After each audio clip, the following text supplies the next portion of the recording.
Det finns många tillfällen när det kan vara praktiskt att använda sig av en rotationslaser.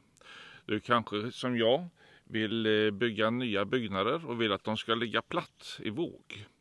Du kanske vill lägga avlopp eller dränering och veta vilken lutning du har.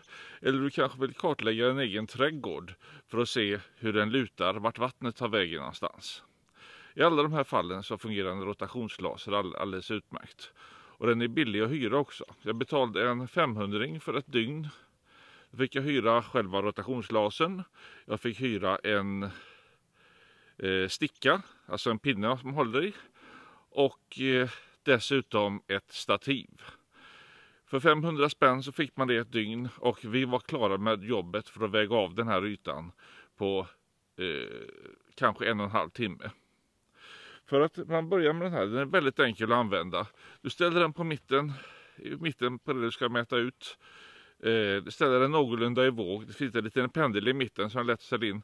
Sen trycker du på en knapp och sen ställer den in sig själv så den är helt i våg. Sen är det bara att gå omkring med den här pinnen. På den sitter en liten mottagare som du höjer upp och ner. Och den här mottagaren piper när den är precis i samma nivå som lasern. Det gör att du kan sätta den på stickan. Och sen väljer du en nollnivå någonstans. Det vill säga vi valde vägen. Och utifrån den så mäter vi ut resten. Men eftersom vägen ligger lägre än många delar så använder vi oss av 0 plus 3 decimeter plus 30 centimeter. Lasern går till millimeternivå, men så noga behöver inte vi vara.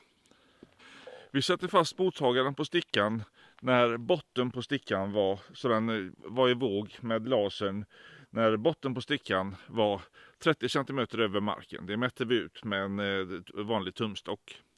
Sen var det bara att gå omkring. Vi hade slagit ner pinnar runt om. Och sen gick man med stickan till varje pinne. Drog den upp och ner. Och när den piper så vet man att det är underligt. Då satte vi ett streck på pinnen i underkant.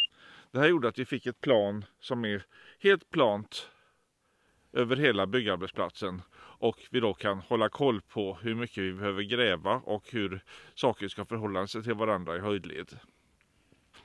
Och när man har mätt ut det här på mätpinnarna som man har satt ut, då har du alltså ett plan som är helt i våg. Vi gick även vidare ner på andra sidan tomten för att se eventuell dränering sedan och mätte ut lutningen hela vägen ner till diket. För det får man ta hänsyn till med dränering, att det lutar åt rätt håll hela tiden. För det kan jag säga att det är omöjligt att bedöma med ögonmått vad som är högre och vad som är lägre. Titta till exempel på kanten här borta. Där trodde man att den var ungefär i höjd med vägen. Men det visar sig att den är ju faktiskt ett par decimeter lägre än vägen. Det är väl nästan ingen vanlig människa som har användning för att köpa en rotationslaser. Det kostar massor med pengar. Men vad hyra den för en 500, då får du otroligt mycket jobb gjort på kort tid. Det går naturligtvis att göra samma sak med ett snöre, en lång planka och ett vattenpass. Men det blir inte lika bra och det tar mycket längre tid. Så för en 500 så kan du lösa det här problemet. Lycka till, så syns vi snart igen.